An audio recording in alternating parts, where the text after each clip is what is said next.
Yeah. Hey everyone, we have a great show tonight. Actually, pretty mediocre show.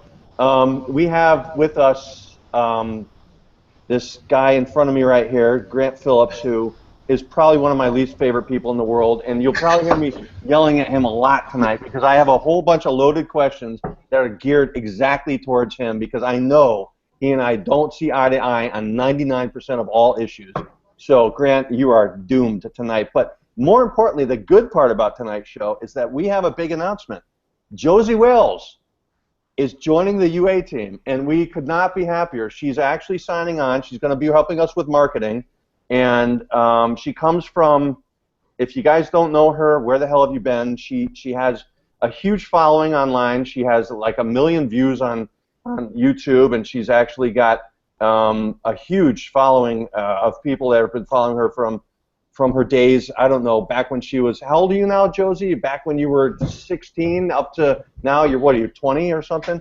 So she has a massive following, and actually we are so excited to have her on board because we don't know what the hell we're doing, and we're sure that she does know what she's doing. So, Josie, thank you so much for joining us. What have you been up to, by the way? I understand you've been working with D10E.org. What's that all about? Well, yeah, D10E.org is a cryptocurrency website, more of a tech website, actually, and it's an international site that basically anything and everything that is cryptocurrency, tech-oriented, anything new happening in the market, focusing. Its main focus is free markets and growing them. The last conference was in Amsterdam. The next conference is in, I think it's San Francisco in July.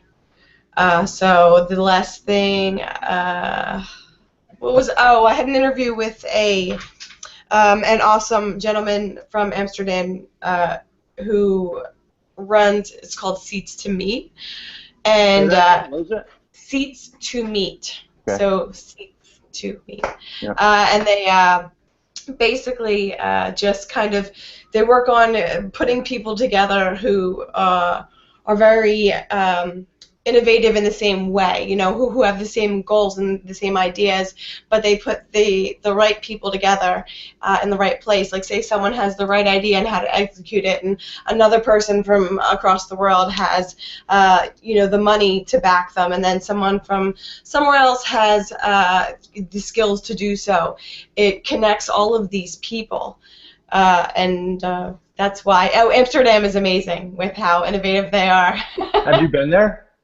No, I haven't, but I did learn a lot from working with D10E in that, I mean, their government has a department strictly devoted to innovation, to technology, to encouraging it, to growing it, and it basically cuts through all the red tape that you have in the States, you know, that with the permits and the this and the that.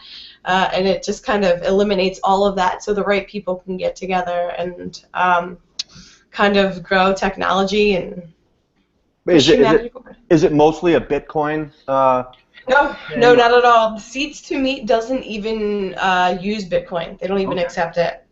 But they are, you know, they've looked into it. They're interested in it. But no, they're more.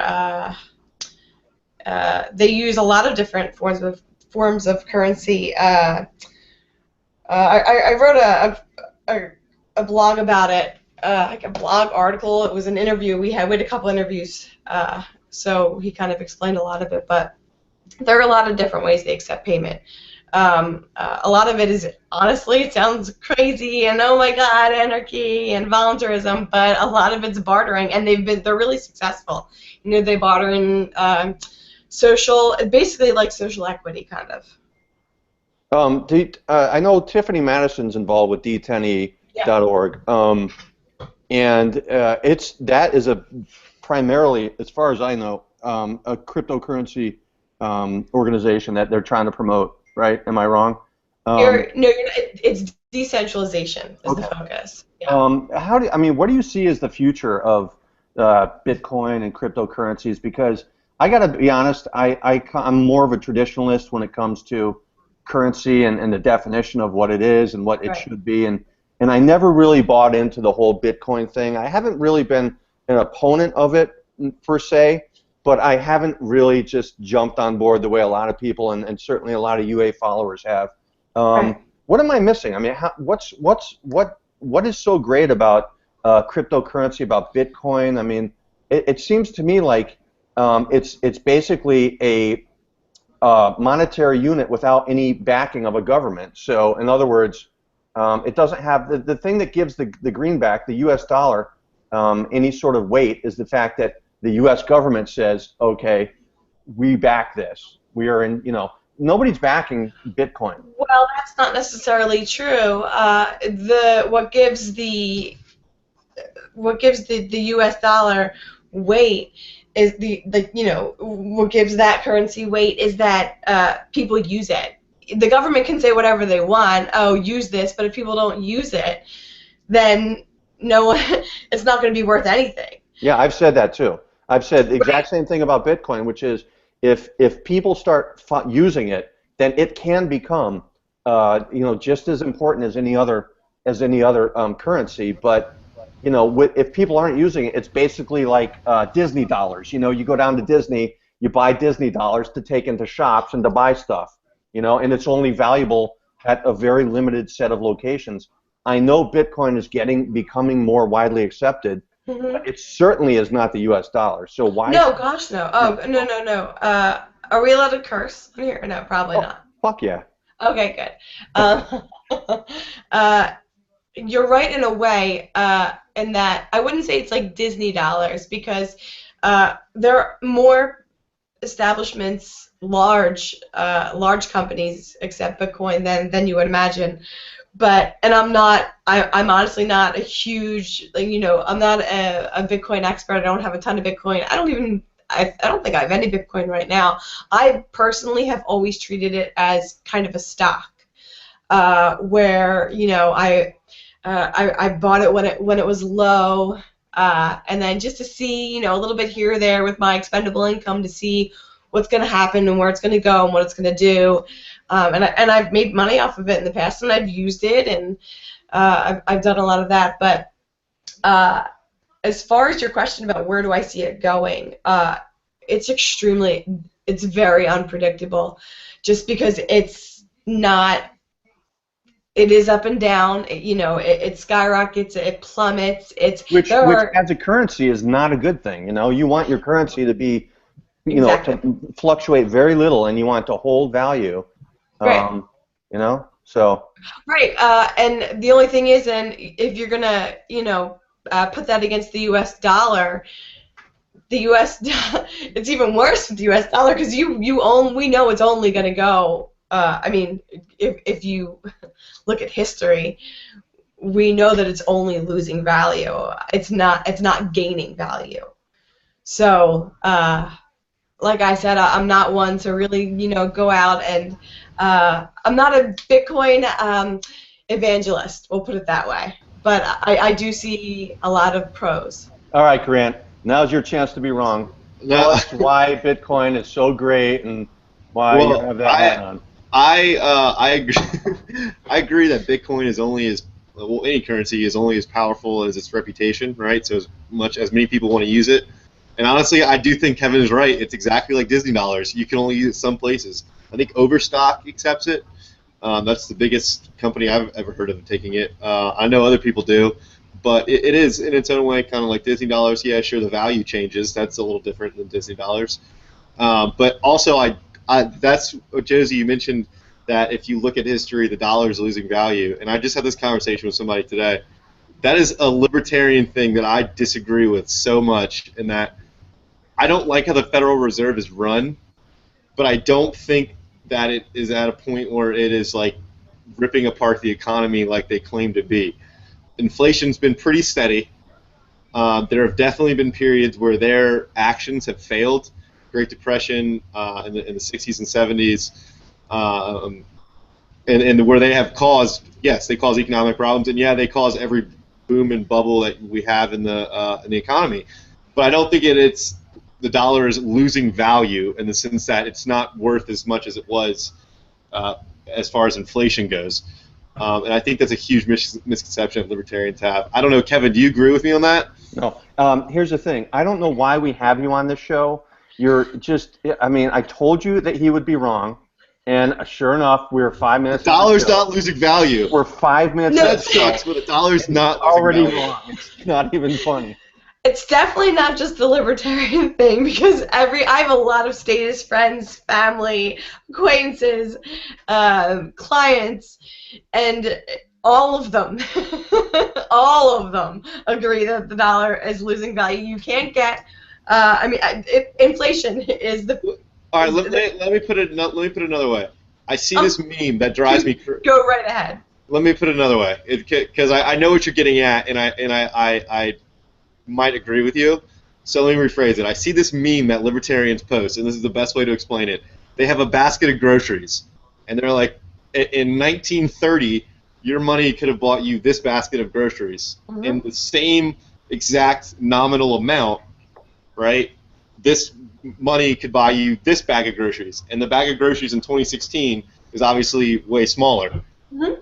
But I see the point that they're getting at, but my perspective is that the same bag of groceries in 1930s was a higher percentage of your income. No, so no, it actually effectively cost you more. I don't know how you're giving you up more of your labor, so to speak. I don't know how you did it. You're actually correct. A broken clock is correct twice a day, so I'll give you that. But it's like the Elizabeth Warren. This one drives me nuts. How she compares the minimum wage in the 1960s or something compared to today, and she says it hasn't kept pace with, the dollar has declined so much that I don't know what there's something a tie-in with gold.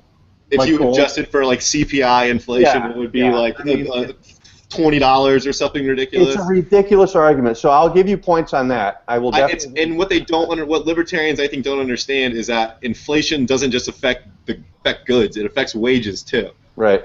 And like you have states where they index their minimum wage to inflation, and people are like, "Well, they have employment growth." Well, of course they do. Everything is going up at 2%.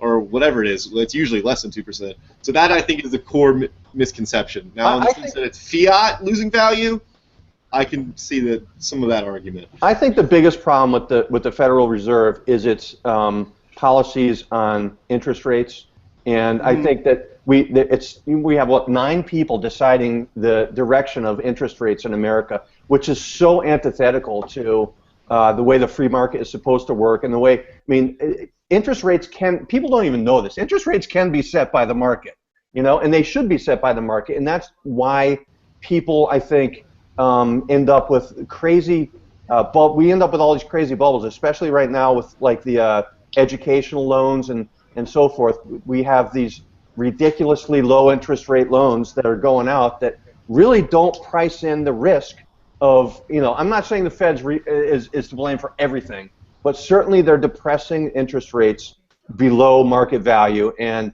that's a bubble that's going to burst, and a lot of things are going to get hurt by that. But the fiat currency thing, the cryptocurrency thing, I'd be the first one in the world to get on board with Bitcoin and with cryptocurrencies if I thought it was going to be accepted everywhere. So I think we all got to wait and see. There's a big move to regulate these currencies, and that scares me. And they aren't safe either. Like, people have gotten them stolen from their Bitcoin wallets and everything. So weird, because cash has never been stolen. No, it's never. No, you're right. It's never. Does anyone know how Bitcoin sets like an interest rate? Like, do they have one? I don't know how that much about it. Josie, do you know if they like set an interest rate with Bitcoin? Where would they set it? I don't know. I doubt people give out loans in Bitcoin, so I don't know if they have that would be a personal thing. Like, if one person is to loan another person Bitcoin and they don't trust them, they're more than willing to to set a level of juice that could rise each week. But otherwise no. And I actually do have lists of larger sites. I'm sorry, not larger sites, larger companies that do accept Bitcoin. You can use Bitcoin to fly. I think Southwest I might be wrong. Really? Yeah, I'm pretty sure I know. I think it's Expedia. There are ways to use Bitcoin on Amazon. You can just purchase a Bitcoin, get a gift card. You can't do that. I saw that the other day, actually. I was on Amazon and saw that. I was like, whoa, all right. Yes, I mean, and that's one of the largest shopping sites in the world. So to say that you can only use it in certain places, yeah, okay, well, you can't, you can't walk into a mom and pop store and buy something with Bitcoin, but if you want to order shit off Amazon, it's not that hard to use Bitcoin. So it's getting easier and easier. I would love, like I said, I'd love Bitcoin to succeed. Yeah. I'm sort of a pragmatist, so I just worry that it's not gonna. It has these big up and down jumps. It's not pragmatist, that's just being negative. Or, I'm sorry, pessimist. When you worry about I'm sorry, did you just criticize me? Because... Oh, I'm sorry, I did. Hey, speaking of criticizing Kevin, do you guys know that he is officially over 100 years old? I know. That Yeah, is happy birthday, Papa. Yeah. I'm 46. I'm not 100. I'm 46. Which American follower. 102 years old. It hurts because 46 means I'm closer to 50 than 40 now. Oh, you know what? I did want to correct you because, UA listeners may actually think that I'm 20 years old, but I'm not. I'm 32. You seriously, you don't look a day over 17, so. I'm fine with that. Whoa, see, Kevin. God, I know. I'm totally fine with that. You seriously, look at her. Everybody looks younger than me now, though. That's all. You look younger than me. Well, yeah, you're younger than me, but you're an old. I turned 27 next week, so. You're so full of shit. You gotta be 45 or something. No, he's a child. Look at this craggly face and his wrinkles. Yeah. Oh my God. The years have not been kind to him. Let me tell you that. So, anyways, I want to talk to you a bit more, Josie, about what you've been up to lately. I know you grew a gigantic fan base. We talked about at the beginning of the show. You have like 1 million views on YouTube. You have 30,000 followers, and then you sort of went dark for a little while. And I don't know if you want to address it or not, but did you grow sort of, did you have a falling out with sort of the I don't know what you'd call it, the community, the Liberty movement, or is it just you just took time off, or what exactly? And we're so happy to have you back, by the way. Yeah. Oh, thank you. I wouldn't say I had a falling out with the Liberty movement. I certainly distanced myself from the Libertarian movement. We'll put it that way. I didn't. I've always been.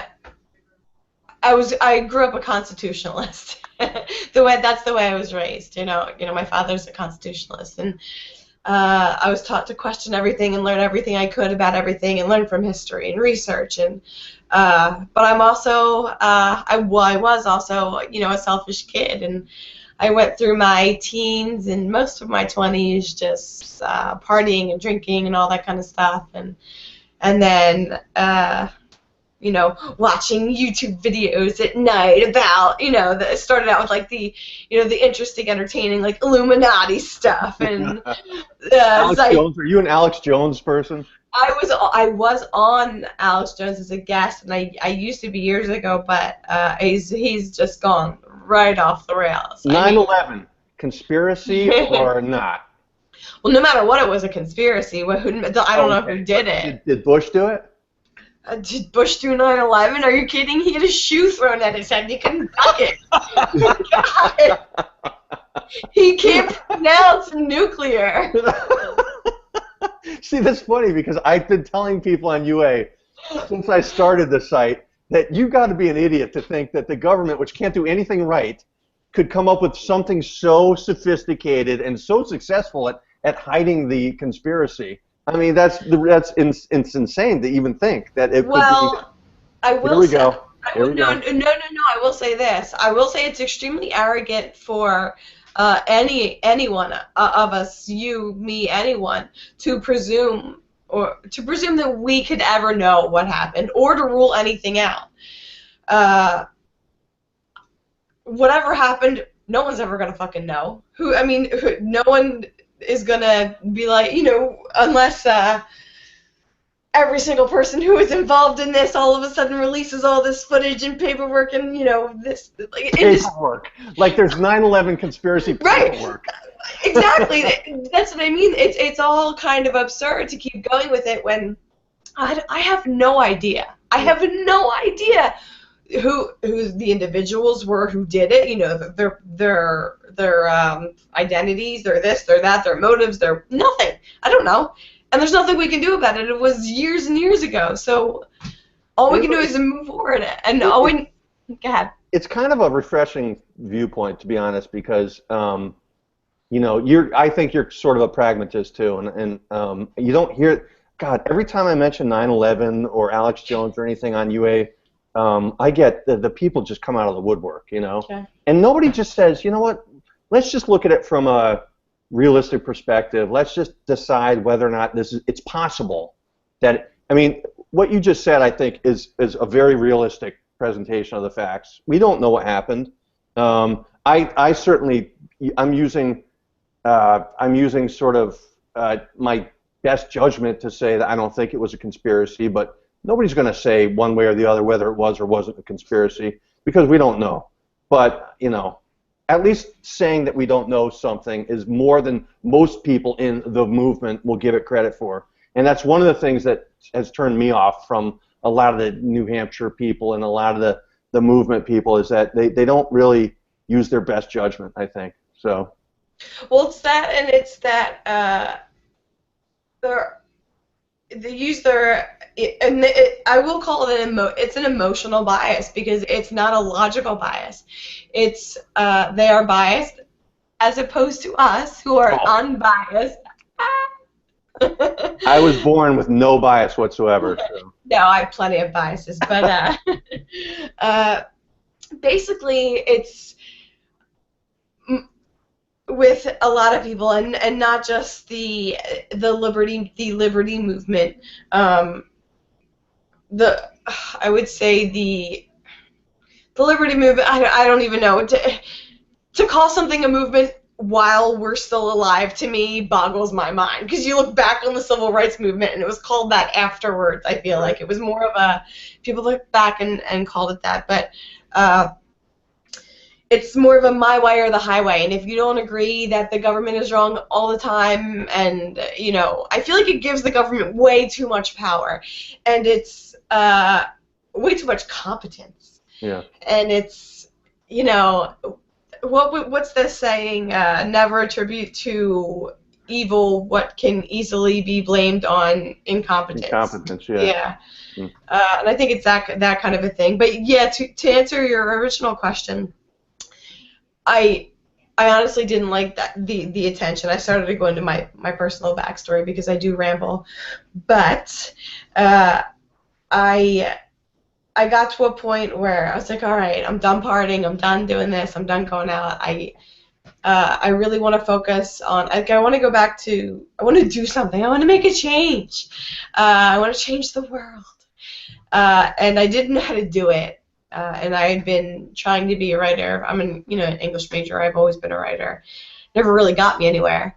So I thought, okay, well, we can, do it this way. So I did the YouTube videos, and I never, ever anticipated for really anyone to see them. I figured hopefully a couple people would see them and get it out there. I had already been, going to rallies and speaking at rallies and doing that kind of protest, stuff.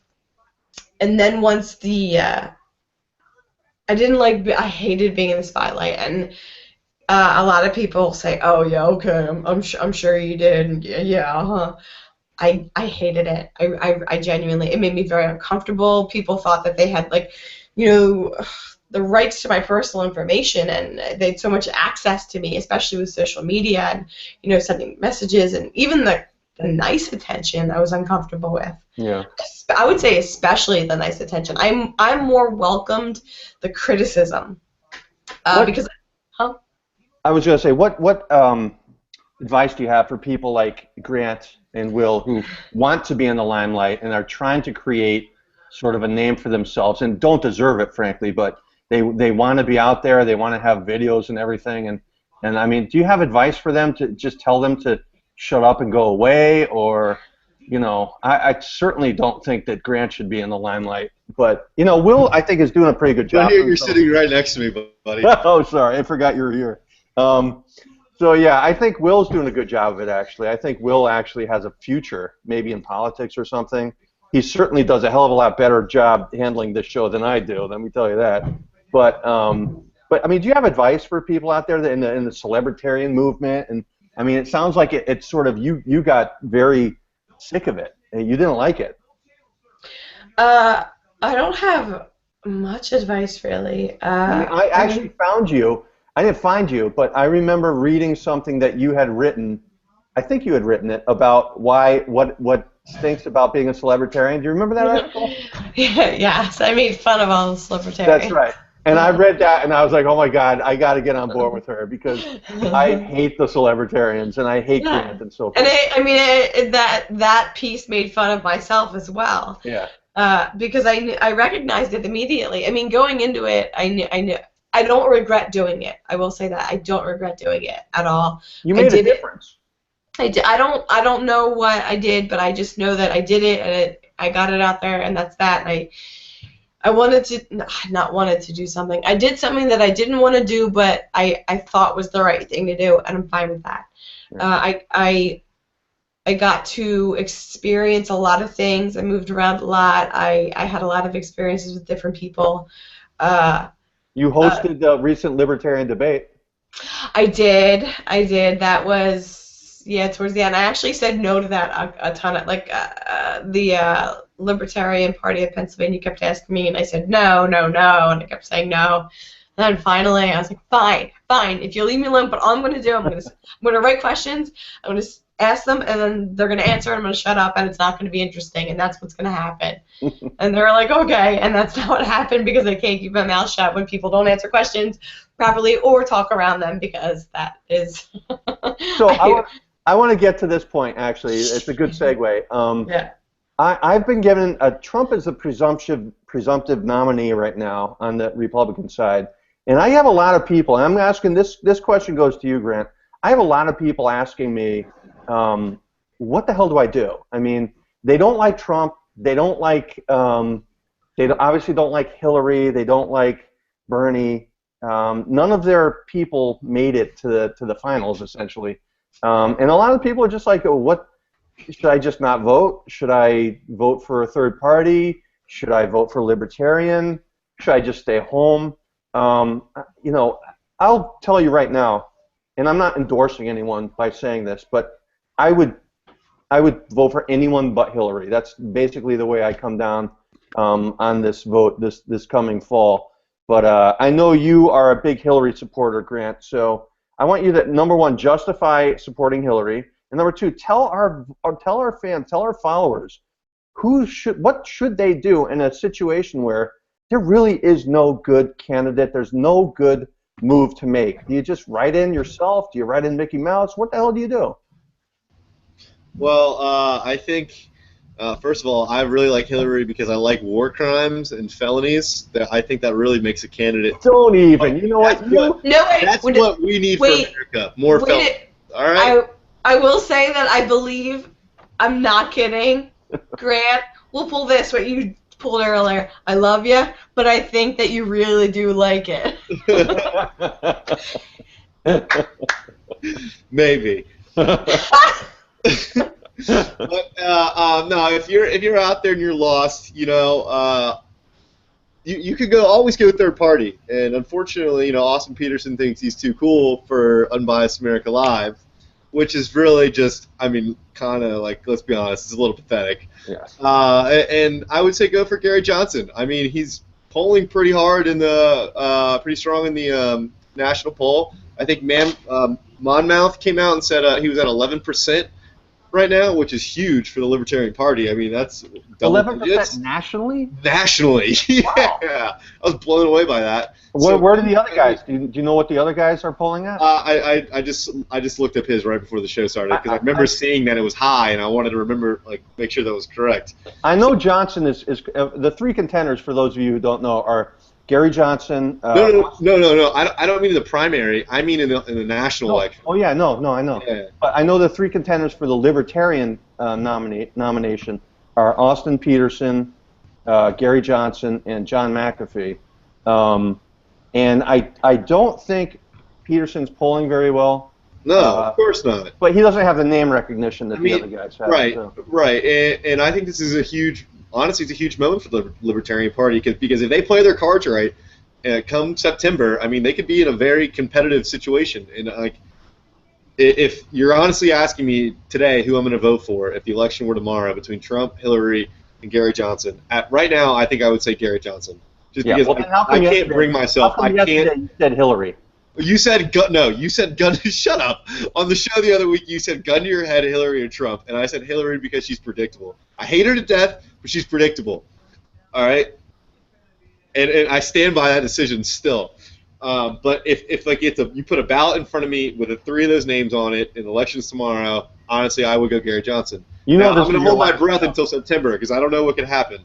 This is your last show, just so you know. All right, I was hoping to get kicked off the show. I was just saying today, I need to get off this freaking show. It's a complete waste of my time. I don't know why I'm here. All right, I got a lot of better things that can be done. That's fine. I'll take your place. Thank you. He's such a drag on the ratings. I guarantee you. I'm sure I am. Replacing you with Josie would be the best thing we ever did. Hey, but Bernie Sanders, all right, won big today. Yeah, with Nebraska and West Virginia. I'm not surprised he won West Virginia, although he wants to do the same thing to the coal industry as Hillary Clinton. He won Nebraska, and I saw today that people think he can still win the nomination, and he would have to win 98% of the remaining delegates. Yeah, it's not going to happen. No.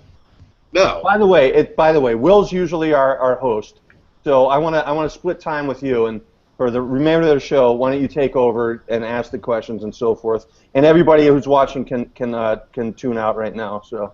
Yeah, just remember that I'm a better host than all these idiots. Let's see how you got. Come on, son. Let's see how you do. All right, son. Yeah, actually, I could be your son. I literally could be your son. Literally could be my son. You're right. I'd be a little weird. I'd be a little weird considering your age, but you could be my son. Okay, you're not off to a good start. Yeah, I know, right? Jerry Brown today signed the minimum wage.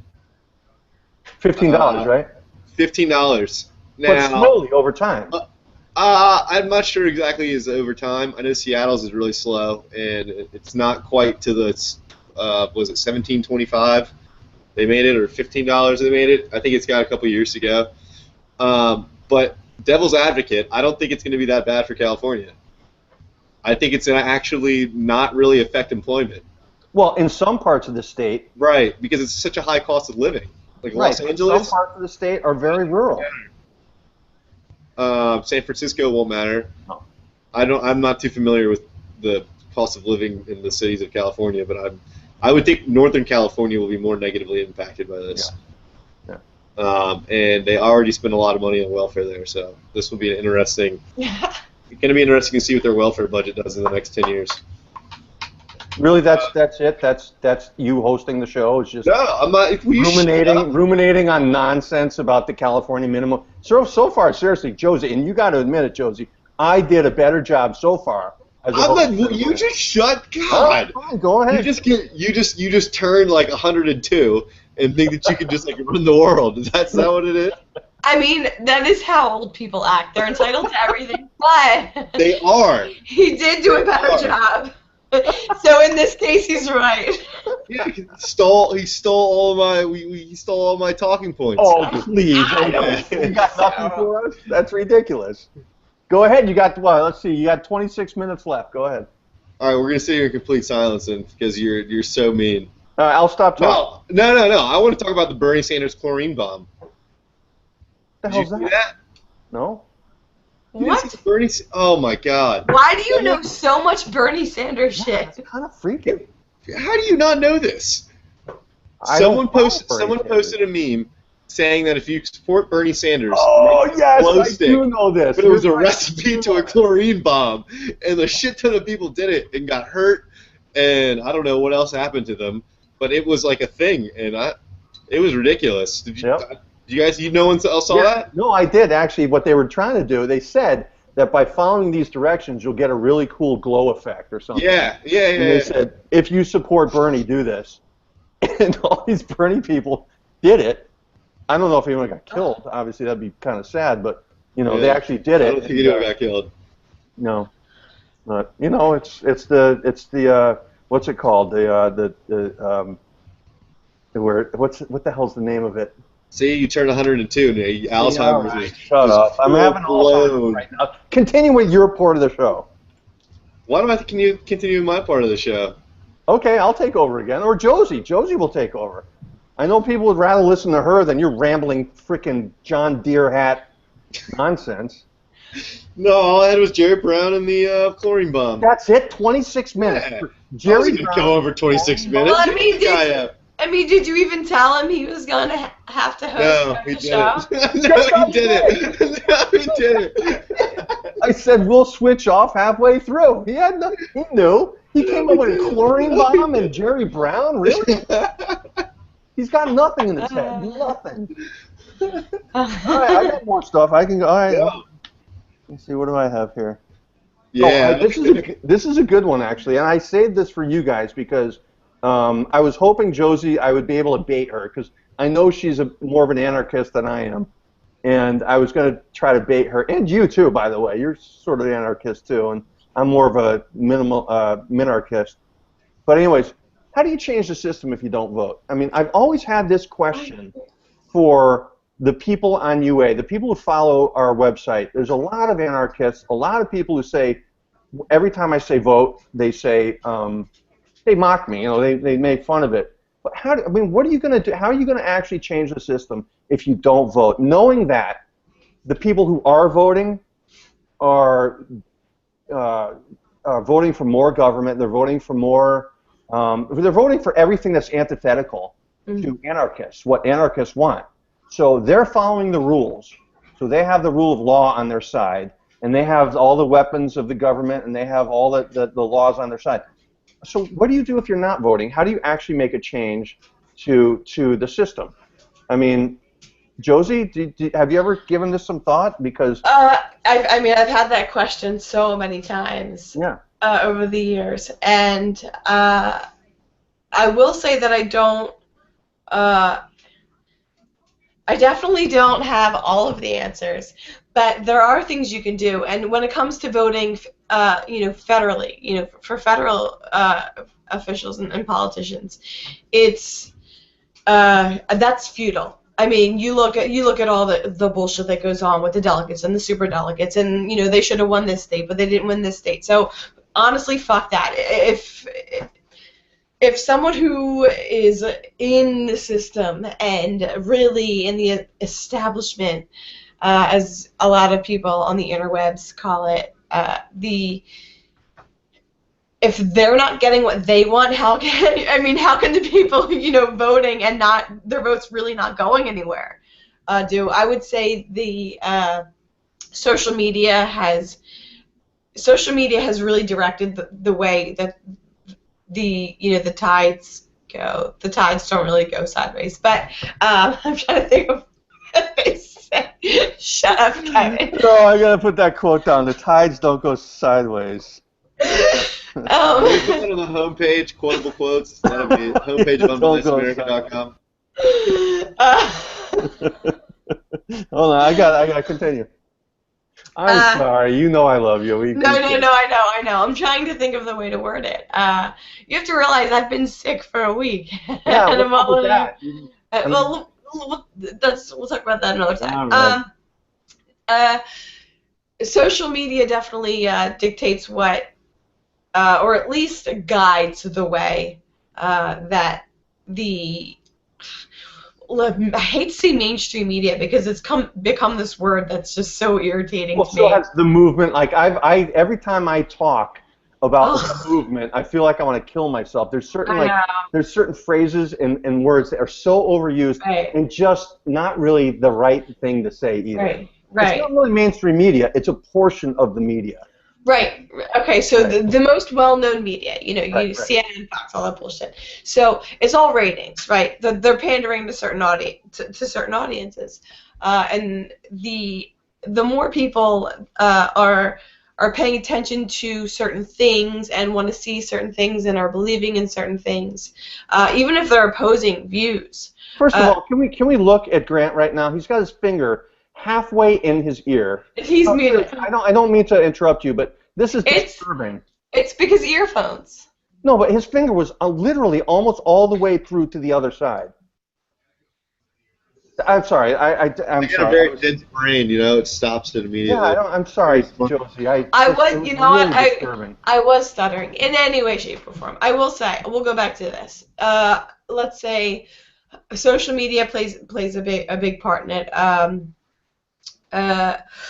Also, fucking do your research, man. Like, don't just share any. Sorry, not you, but the whole world.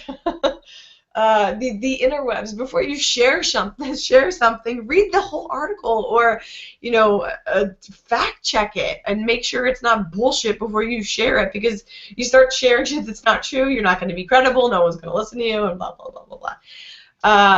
And as far as voting goes, voting on a local level and state level, I will vote for, and I will go on record, and I will get a whole bunch of shit from my old audience, but I will go on record saying that I will vote for or against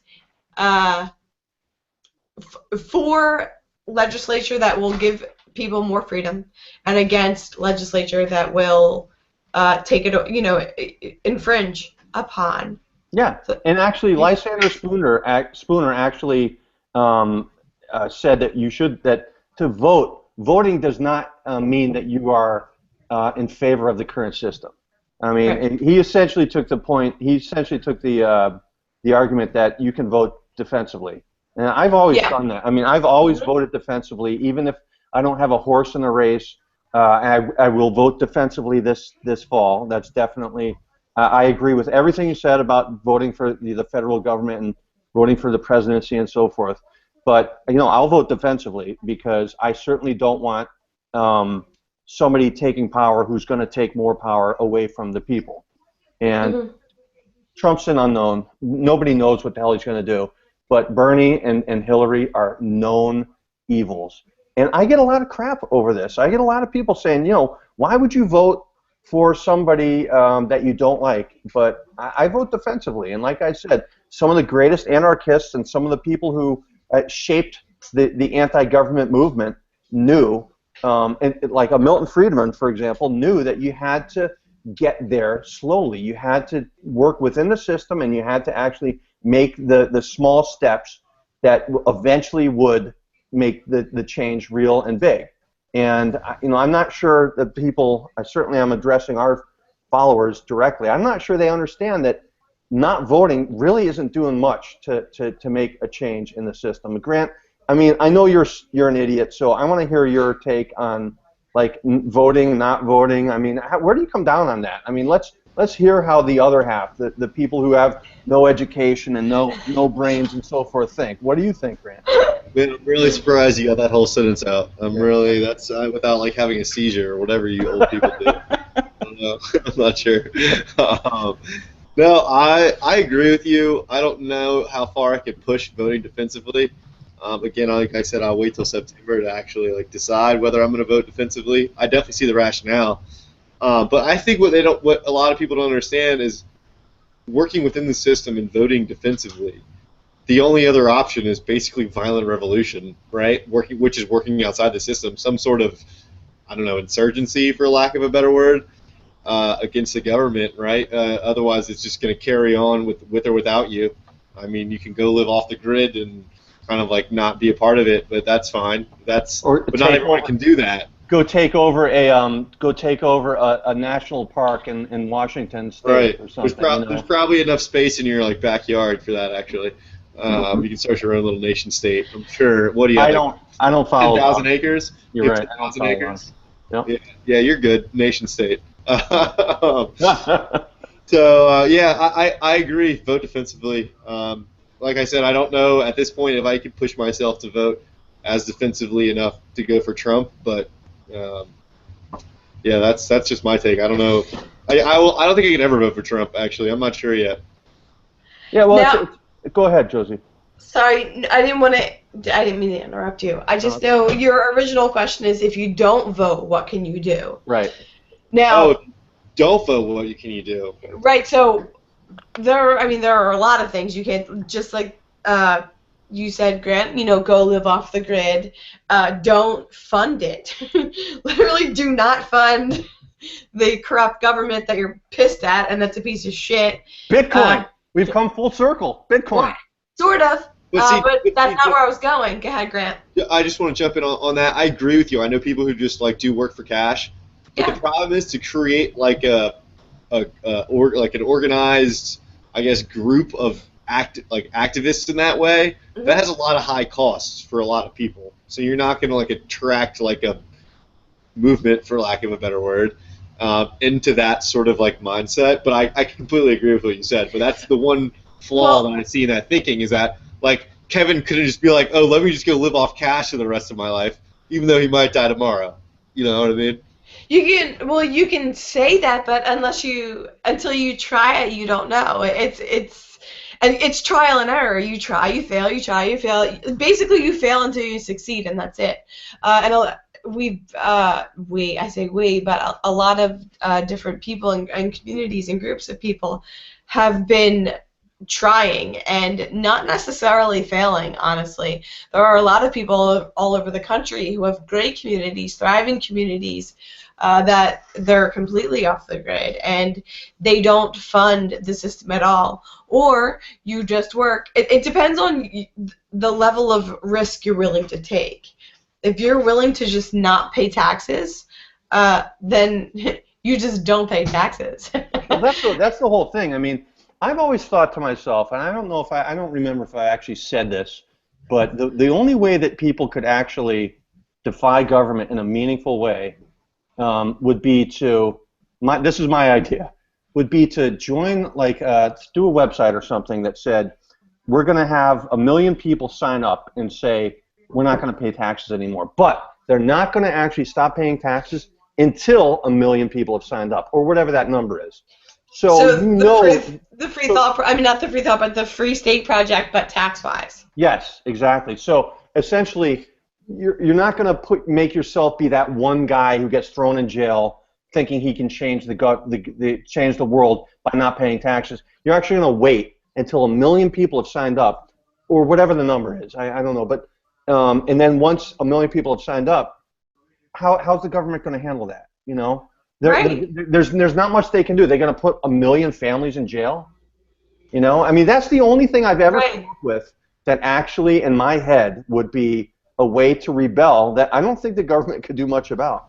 That's what I mean, and that's been a talking point for anarchists and libertarians for years and years. Not that exact idea, but not paying taxes. Just not paying taxes. Not paying taxes. Maybe not bringing attention to yourself, but not paying taxes. Who's the one who didn't pay taxes?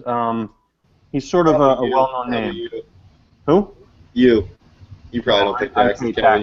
You 1%er. Yeah. Who the hell was it? It was The gentleman who died in jail, very old. No, he didn't. I mean. No, yes, there was a man who died in jail because he didn't pay taxes. Absolutely. I believe it. Yeah. I'm gonna look up it. I can't remember his name. No, somebody famous, was it Kokesh or no? Oh God. Who's the guy up in Canada? No. Anyways, Stephen Molyneux. Yeah. Molyneux, did he? Molyneux, I don't know how to say it. Oh gosh, what a horrible human that person is. Really? Why? Why is he a horrible human? Okay, he really is. He's he's disgusting and filthy, and you look into his history. He's a what, bad hygiene? What do you mean? No, I mean just his. We're not talking about Will here, okay? He's a very evil, manipulative, nasty, sleazy, kind of creepy guy. I mean, I think he's been featured on shows as a cult leader. Yeah, we've been trying to get him on the show, so. All right, well, anybody out there knows him, give him a plug. We'll have him right on. I want to find the name of the guy who died in jail. You know what? I agree that he's a little bit of he's a nut, right? And so are a lot of the people in that arena of folks. But I think that does a huge disservice to libertarians everywhere. What? They're sort of to have these little kind of scummy, weird people cling on to libertarian philosophy and sort of have an actual platform to spread their ideas, which it's their right to spread these things. But from a strictly marketing perspective, it doesn't do the libertarians any service to get their names to convince people to join. You know what I mean? I can't believe I agree with you. And Molyneux, extremist libertarian does such a disservice to spreading the word of libertarian philosophy and convincing people to come within, to join. Yeah. Augustus Invictus. I mean. Oh God, bro. He is absolutely nothing compared to Molyneux. I mean, Molyneux has over 1 million YouTube followers, and he has admitted to using his talking points by listening to his wife, who's a psychiatrist or a psychologist, have her therapy sessions. He has convinced. Oh yeah, I remember hearing about that. Yeah. He actually betrayed the confidence of some of her clients, right? Yeah. I don't want to commit to saying that he did do that because I remember hearing that. Yeah. But he, there was that phrase defooing, where it's you cut off every single person in your life, family, friend, father, daughter, sister, brother, anyone, and he convinced a lot of people to do that. I mean, he is a cult leader. I'm sorry, go ahead. Well, that's right. I mean, the tides don't go sideways. But not even that, though. It doesn't even stop there. Think about what they have at the national level. John McAfee. Don't get me wrong, all right? I don't know a lot about what he said on policy. Just going off of his character, I'm sure he's a really nice guy, but this is someone who openly admits to using a shit ton of drugs and having these binges with bath salts with a bunch of prostitutes and all that. And I can appreciate a good time, but this guy is a presidential candidate. He is running for the office of president, and LP just let him waltz on.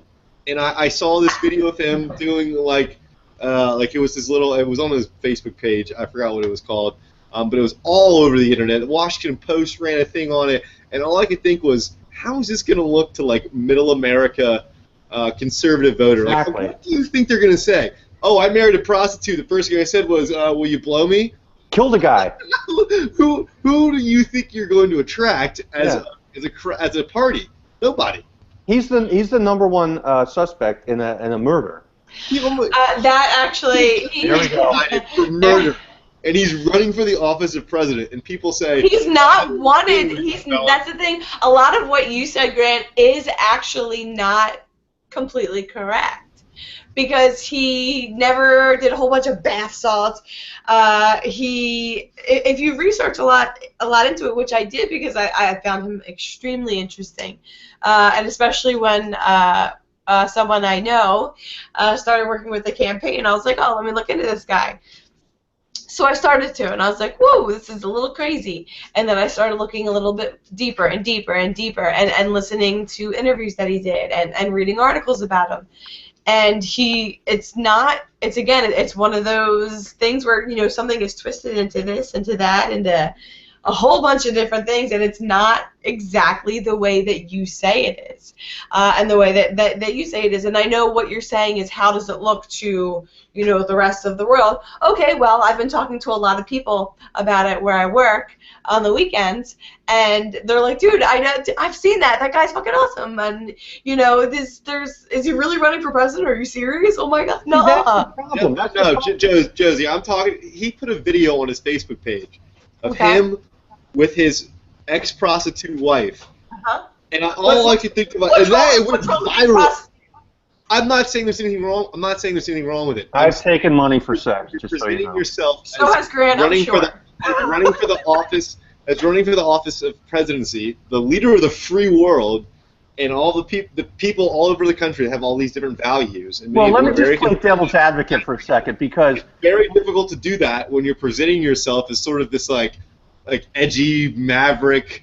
I've been there, done the drugs, and like had the prostitutes and married one of them. That's the thing. That's attractive to a lot of people. It's very trendy. Not a voter base that will win you the office of the presidency, well, hold on, let alone be on. taken seriously. Let me play devil's advocate for a moment. I'm sure people are attracted to it, though. All right, just shut your face. Let me play devil's advocate for a moment, because and I mostly agree with you, actually, Grant, which makes me feel ashamed for myself, but.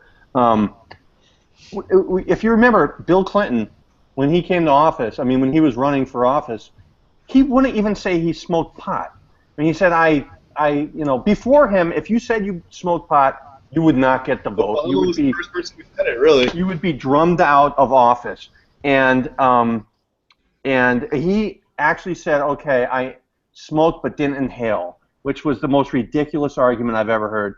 But that was sort of the upward trend that we're on right now. And then you've got Barry Soweto, who our current president, who says that he's actually admitted to doing coke and buying, from a dealer and being very into it. And George W. Bush before him said that he was an alcoholic and he had a lot of problems. So I don't think necessarily that people are too frightened by drug use anymore, but I will say that John McAfee has really pushed the limits. I mean, this guy has personally posted stories about how to do bath salts. I've read them, Josie. I've actually seen them, and he experimented with various chemicals and formulas and so forth.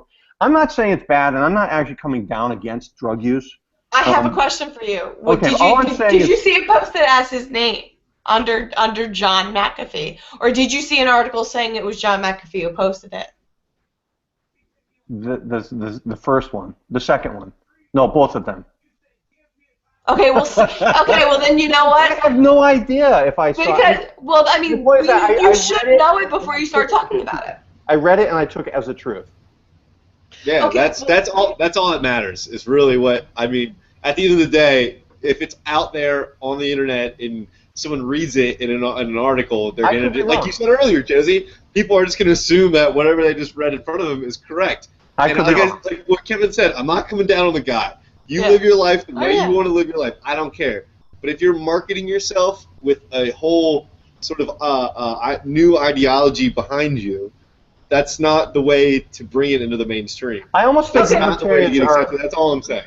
I almost think libertarians are sort of ahead of the curve. Like, in the 1970s, the things that they were saying were probably considered crazy, insane. Like the first gay marriage party, I think. Yeah, right? And right, exactly. And today, the things they're saying are, just are out sort of crazy, but in 10 years probably will be considered normal. Okay, well, I guess what I'm gonna say, this is how I'll end it. If we're gonna sit here and talk about it's time. The fact that it's time for a change and we need a different type of person in office and doing things. When a different type of person, an extreme, if you will, type of person, and maybe not professional type of person, as professional as the horrific, corrupt politicians that have been in power for the last couple hundred years. If we say that we want something that's not that, and then that comes along, and then we talk shit about it or talk down about it, what's the point? I mean, yeah, of course we can elect a Gary Johnson who was a fucking Republican, number one. He can call himself a libertarian all he wants, but he is a politician exactly the same as every other president that has been in office. So yeah, that's why he has 11% of the vote, because that's what people are used to. And if you're gonna use the argument that, okay, well, let's ease into it, okay, I'll take that. But if we're gonna sit here and say that it's time for a change and people are ready for something completely different, then to down McAfee on the fact that he's completely different is bullshit. Well, I think he's too different. I think he's like taking, he's going from like point A to point B in like way too fast for I think a lot of people. But I respect the guy. Like he's very successful. You know, and whatever happened in his personal life, I don't know. I just know when I see him post on Facebook. Okay, it's. Yeah, you're right though. Gary Johnson is a Libertarian Party establishment. I mean, he's a Republican wearing a Libertarian outfit. Yeah, you're right. I mean, there's not a lot of differences between him and Rand Paul, and None. in a lot of ways, like I wouldn't call Rand Paul a libertarian. I would also call Gary Johnson extremely uneducated. He cited Google as a source for his points more than one time. I would say like 4 or 5 times on a nationally like available. Is it safe to say that he doesn't like you, Josie? Oh my God! If he became president, you would see me never again. I'd be so drone bombed, it would be ridiculous. All right. So did you guys come up with winners and losers this week? Of course I did. You did? Of course I did. What are you going to come on UA Live and not have winners and losers? Yeah. Normally that's the way you are. Yeah. Normally you're completely unprepared. Normally you're drunk, unprepared. Clearly haven't showered in weeks, and that's what we've pretty much come to. Oh my God, am I losing? Did I freeze? No. Did he freeze? I did. No, he did. He did. He froze. That's awesome. All right, Josie, do you have winners and losers of the week, or? Because I don't. Just so you know, I have a winner. I have a winner. I don't really have a winner. Right out. Why are there 2 of them? Oh, that's really creepy. I cut out. Sorry. Okay. No, I want to go last. Okay, you go last. All right, my loser is Austin Petersen because he didn't come on our show like he said he would. And he bailed on us, and he's going to lose the nomination, and it's going to be, I don't know what he's going to do after that. I assume live under a bridge somewhere. My winner of the week is Kevin because he made it over 100. I don't know how he did it. I don't know what that is in dog years. I think it's like 38 or something like that. But he's not dead. He's still with us. And he said when he was drunk that he would give me all his money when he dies. So I never said that I remember. Coming soon, buddy. You know what? Fine. I'm changing my loser of the week is you. Usually it's Will. I think this breaks the chain of 28 straight weeks as Will as the loser, but it's you because number one, I thought you were going to come on and help me host the show, and you came on with 2 things. Seriously, 2 things. I had to make up all this shit. The entire time I had to figure out questions and all this stuff. You told me none of this. I did. So my winner of the week is Unbiased America for bringing on board Josie Wales, which I cannot be prouder of or happier of. Seriously, I think this is a turning point. And by the way, everybody, we're starting a new website very soon. It's actually up and running right now. We're going through sort of a beta phase. And Josie's going to be in charge, and she's going to be helping us with our marketing. And we cannot wait to have her come on board.